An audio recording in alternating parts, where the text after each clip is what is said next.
ഹരി ഓം. ഭാഗവതം സപ്തമസ്കന്ധം രണ്ടാമത്തെ അധ്യായം 46 ശ്ലോകം.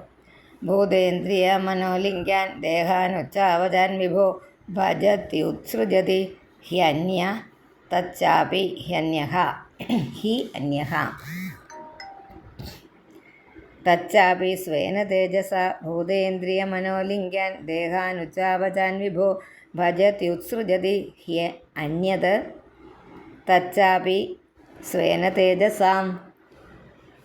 ഭൂതേന്ദ്രിയ മനോലിംഗാൻ, ഭൂതങ്ങൾ, ഇന്ദ്രിയങ്ങൾ, മനസ്സ് ഇവയാൽ ഒക്കെ ഉത്കൃഷ്ടങ്ങളായ ദേഹങ്ങളെ സ്വീകരിച്ചിരിക്കുന്ന തൻ്റെ മഹിമ കൊണ്ട് അതിനെ മുകളിലേക്ക് ഉയർത്തുകയും ചെയ്യുന്നു. അതൊക്കെ വേദാന്തങ്ങൾ പറയുന്നതാണ്.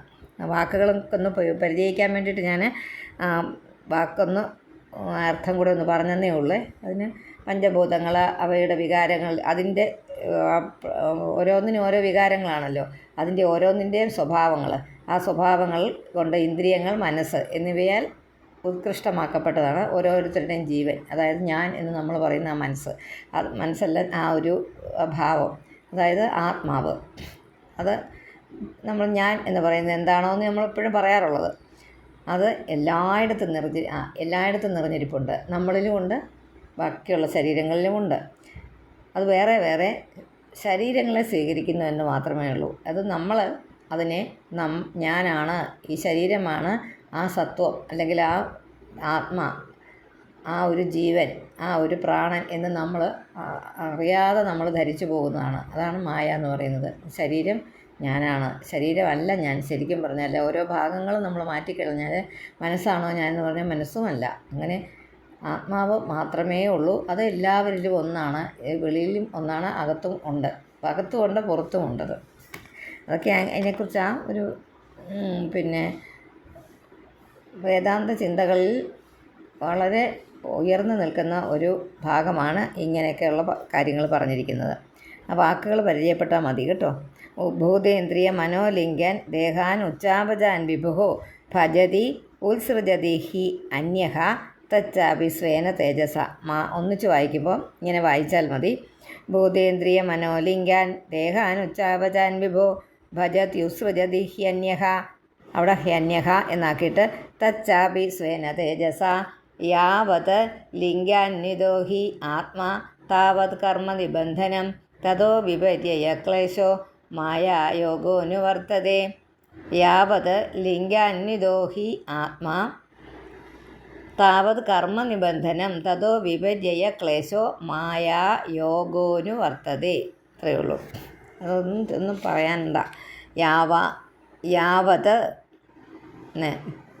യാവത് ലിംഗാന്വിതോ ഹി ആത്മാ. വാക്കുകളെല്ലാം കിട്ടിയെന്ന് വിചാരിക്കുന്നു. വിദധാഭിനിവേശോയം യത് ഗുണേഷു അർദ്ധദൃഗ് വചഃ. വിദധാഭിനിവേശോയം യത് ഗുണേഷു അർദ്ധദൃഗ് വചഃ യഥാ മനോരഥ സ്വപ്നഃ സർവം ഐന്ദ്രിയകം മൃഷ. സർവം ഐന്ദ്രിയകം മൃഷ. വാക്കുകൾ കിട്ടിയല്ലോ. അധ നിത്യമനിത്യം വാ നേഹ ശോചന്തി തദ്വിദഃ നാന്യഥാ ശക്യതേ കർത്തും സ്വഭാവ ശോചതാമിതി. അധ നിത്യമനിത്യം വാ നേഹ ശോചന്തി തദ്വിദഃ നാന്യഥാ ശക്യതേ കർത്തും സ്വഭാവ ശോചതാമിതി. അതുകൊണ്ട് അതുകൊണ്ട് നമ്മൾ പറയില്ലേ അധ, അങ്ങനെ. എന്നിട്ട് നിത്യം എന്ന് പറഞ്ഞാൽ നിത്യമായിട്ടുള്ളതിനെക്കുറിച്ച്, അനിത്യവസ്തുവിനെക്കുറിച്ചും നിത്യമായിട്ട് നിൽക്കുന്നതിനെക്കുറിച്ചും അറിയുന്നവൻ, അതറിഞ്ഞവൻ, തദ്വിധ അത് മനസ്സിലാക്കിയവൻ, ഈ ലോകത്തിൽ ന ശോചന്തി ദുഃഖിക്കുന്നില്ല. സ്വഭാവം അന്യഥാകർത്തും മറ്റൊരു വിധത്തിൽ ആക്കുവാനായിക്കൊണ്ട് ദുഃഖിക്കുന്നവരാൽ ന ശക്യതേതി സാധിക്കുന്നതല്ലെന്ന് നിശ്ചയിക്കുന്നു. ഒരു കാര്യം ഉണ്ടായാൽ അതല്ലെന്ന് വരുത്തുവാൻ വാക്കുകളെ കൊണ്ട് പറഞ്ഞാലും അത് സാധിക്കുന്നതല്ല. അത് അങ്ങനെ തന്നെ ആയിരിക്കും. ഒരു കാര്യം നമ്മളതല്ല, അങ്ങനെയല്ലെന്ന് പറഞ്ഞാൽ മാറുമോ? ഇല്ല, അങ്ങനെ തന്നെ ഇരിക്കും. അതിൻ്റെ സ്വഭാവമാകയാൽ അതിനെക്കുറിച്ച് ദുഃഖിക്കുന്നവർക്ക് അനിത്യമായിരിക്കുന്നത് അനിത്യമായിരിക്കും. അത് അനിത്യമാകുമ്പോൾ അതങ്ങനെ അല്ലെന്ന് പറയാൻ നമുക്ക് സാധ്യമല്ല, അല്ലേ? നമുക്ക് എന്തെങ്കിലും ഒന്നുള്ളത് നശിച്ചു പോകുന്നു. ഏത് വസ്തുവാകട്ടെ, നമ്മുടെ കൂടെ ഉള്ള ജീവനുള്ളതാകട്ടെ, നശിച്ചു പോയി കഴിയുമ്പോൾ നശിച്ചു പോകേണ്ടതാണത്. അതല്ലെന്ന് വരുത്താനായിട്ട് വെറുതെ ശ്രമിച്ചിട്ട് കാര്യമുണ്ടോ? ഇല്ല, അത് സംഭവിച്ചു തന്നെ ഇരിക്കും. അത് ആ സത്യം മനസ്സിലാക്കുക. ലുബ്ധകോ വിപിനെ കശ്ചിത് പക്ഷിണാം നിർമ്മിതോന്തകഃ വിദഗ്ധ്യ ജാലം വിദഗ്ധേ തത്ര തത്ര പ്രലോഭയൻ. ലുബ്ധകോ വിപിനെ കശ്ചിത് പക്ഷിണാം നിർമ്മിതോന്തകഃ വിദഗ്ധ്യ ജാലം വിദഗ്ധേ തത്ര തത്ര പ്രലോഭയൻ. കശ്ചിത് ലുബ്ധക, ഒരു വേടൻ, ഒരിക്കലൊരു വേടൻ എന്ന വിപിനെ വനത്തിൽ പക്ഷികളുടെ അന്തകനായിട്ട് നിർമ്മിക്കപ്പെട്ടു. എന്നുവെച്ചാൽ ഒരു പക്ഷികളെ കൊല്ലുന്നവനായിട്ട് ആണ് സൃഷ്ടിച്ച് വിട്ടിരിക്കുന്നത്. അവിടെ പ്രകർഷേണ മോഹിക്കുന്നവനായിട്ട് വിസ്തരിച്ച് അവയെ പിടിച്ചു. അതിൻ്റെ ആ പക്ഷിയുടെ വിധി എന്താ? ഈ വേടനാൽ പിടിക്കപ്പെടുക എന്നുള്ളതാണ്. ഈ വേടൻ്റെ വിധി എന്താ? ഈ പക്ഷികളെ പിടിക്കുക എന്നുള്ളത്. അങ്ങനെയാണ് അവരെ സൃഷ്ടിച്ചിരിക്കുന്നത്. കുലിംഗമിഥുനം തത്ര വിചര സമദൃശ്യത തയോ കുലിംഗീ സഹസാ ലുബ്ധകേന പ്രലോഭിത. അങ്ങനെ അവിടെ സഞ്ചരിക്കുന്ന കുലിംഗമിഥുനം എന്ന് പറഞ്ഞാൽ 2 ഇണപ്പക്ഷികൾ അവയെ കണ്ടു. കുലിംഗി, അവയിൽ പെൺപക്ഷി, കുലിംഗി കണ്ടോ, പെൺപക്ഷി ആ വേടനാൽ വേഗത്തിൽ പിടിക്കപ്പെട്ടു. സാ സജ്ജത ശിചസ്ത്യന്ത അന്ത്യാം ശിചസ്തന്ത്യാം ശീചായാണ്. രണ്ടും കൂടെ പറയുമ്പോൾ ഇത്തിരി ബുദ്ധിമുട്ടുണ്ട്. സാ അസജ്ജത അകപ്പെട്ടു.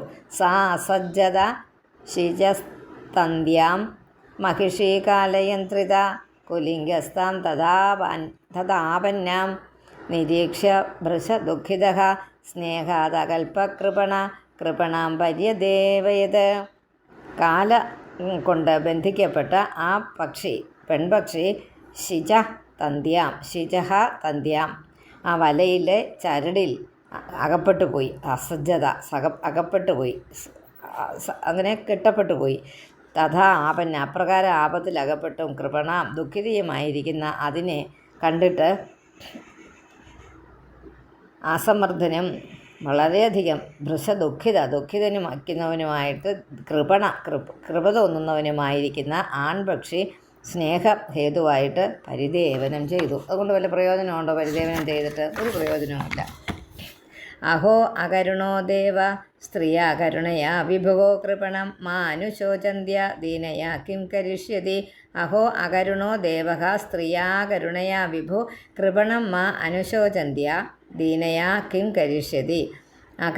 അഹോ കരുണാഹീനൻ, കഷ്ടം വിഭു എല്ലാത്തിനും സമർത്ഥൻ.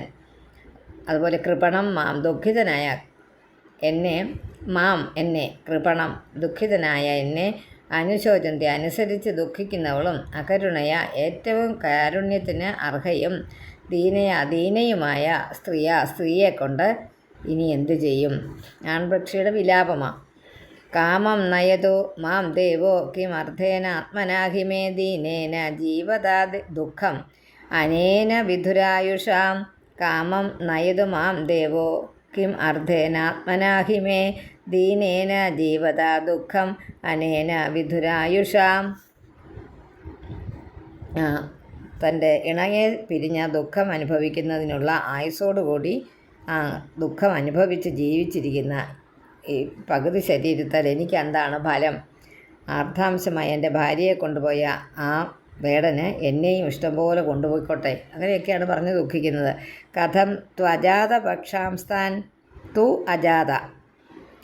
തു അജാത പക്ഷാൻ, ചിറക് മുളയ്ക്കാത്തവരുമായ അജാതപക്ഷൻ എന്ന് വെച്ചാൽ പക്ഷം ഇല്ലാത്തത്, മുളച്ചിട്ടില്ല. കഥം തു അജാത പക്ഷാംസ്ഥാൻ മാതൃഹീനാൻ ബിഭർമ്യഹം മന്ദഭാഗ്യ പ്രതീക്ഷന്തേ നീടേ മേ മാതരം പ്രജാഹ.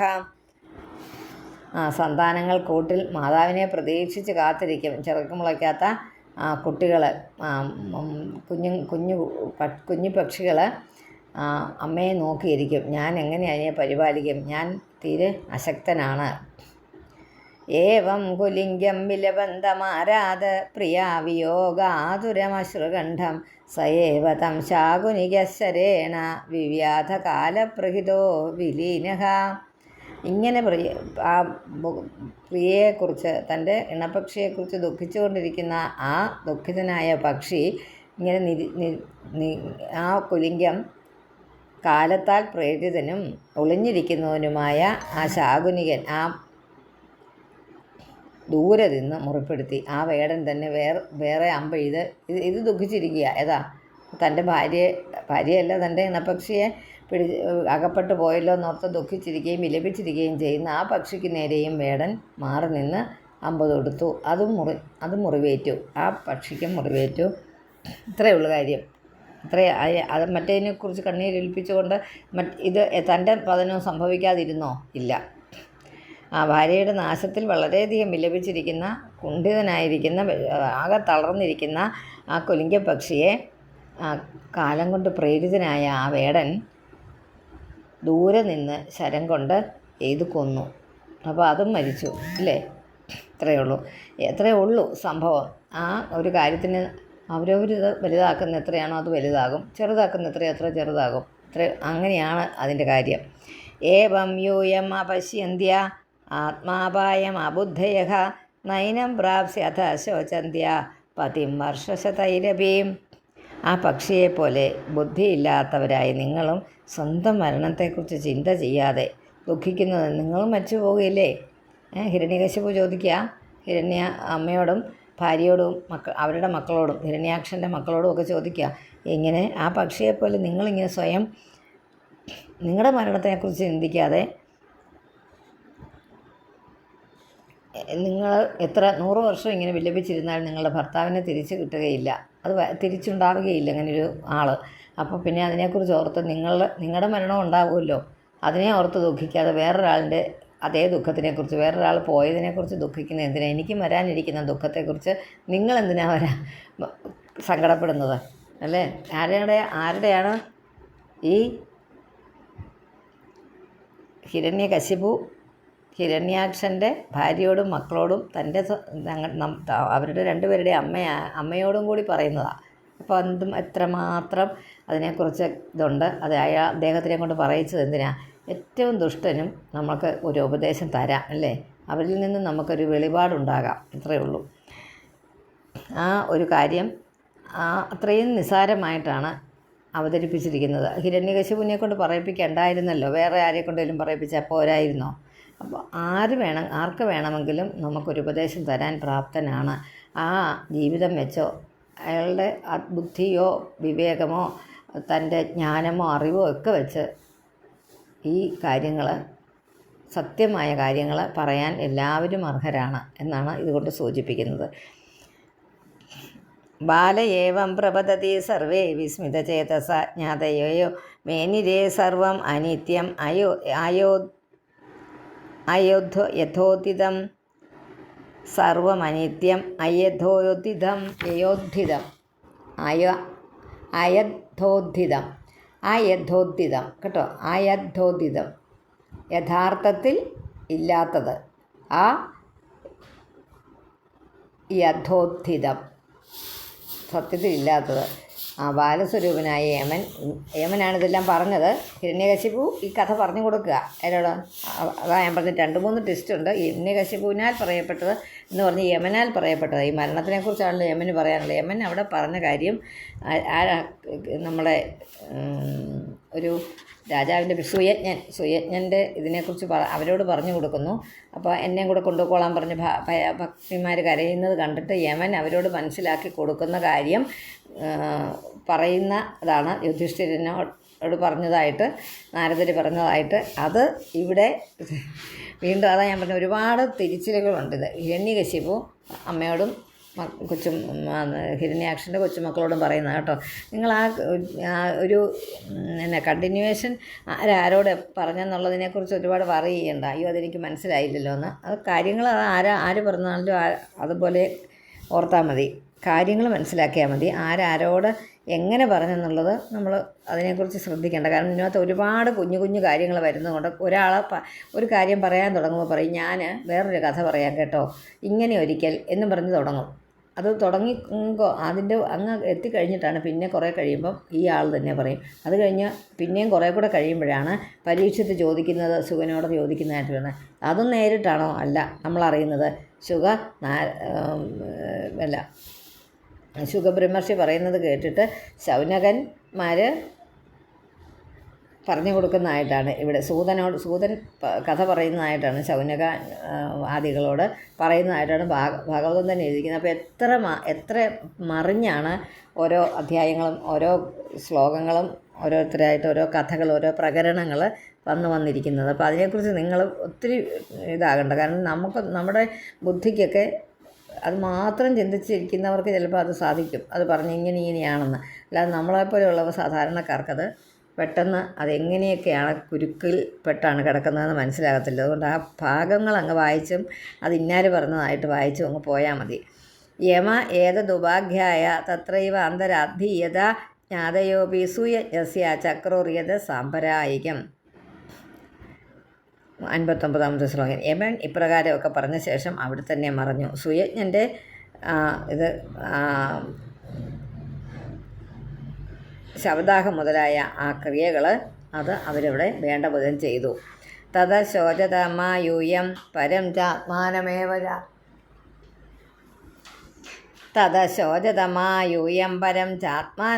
ച ക ആത്മാ കപ്പരോ വാത്ര സ്വീയപാരക്യ ഏവ വാ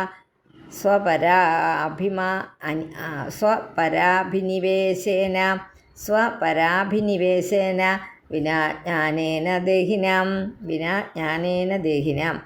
തഥ അതുകൊണ്ട് അന്യനെക്കുറിച്ചും നിങ്ങളുടെ ആത്മാവിനെക്കുറിച്ചും മാ ശോചത ദുഃഖിക്കരുത്.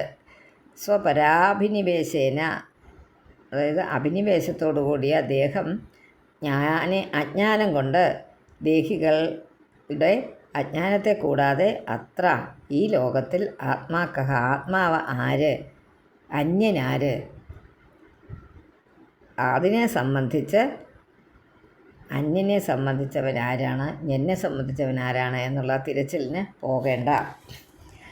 നാരദ ഉവാച ഇതി ദൈത്യപതേർവാക്യം ദിതിരാകർണ്യ സസ്നുഷ പുത്രശോകം ക്ഷണാത്യക്ത്വാ തത്വേ ചിത്തമധാരയത്. ഇത് കേട്ട ദൈത്യ, അതായത് ഹിരണ്യകശിപുവിൻ്റെ വാക്ക് കേട്ട ദിതിയും പുത്രഭാര്യയും ഹിരണ്യാക്ഷൻ്റെ ഭാര്യമാരും മക്കളുമൊക്കെ പുത്രശോകത്തെ ഹിരണ്യാക്ഷൻ്റെ വിയോഗത്തെ കുറിച്ചുള്ള ദുഃഖത്തെ കുറച്ചൊക്കെ ഉപേക്ഷിച്ചിട്ട് ആ തത്വചിന്തയിൽ അധാരയത് അതിനെ മനസ്സിലുറപ്പിച്ചു. അങ്ങനെ ഈ അധ്യായം തീരുന്നു. ഹരി ഓം. ഇതി ശ്രീമദ്ഭാഗവതേ മഹാപുരാണേ സപ്തമസ്കന്ധേ ദിതി ശോകാപനയനം നാമ ദ്വിതീയോധ്യായഃ. ഹരി ഓം.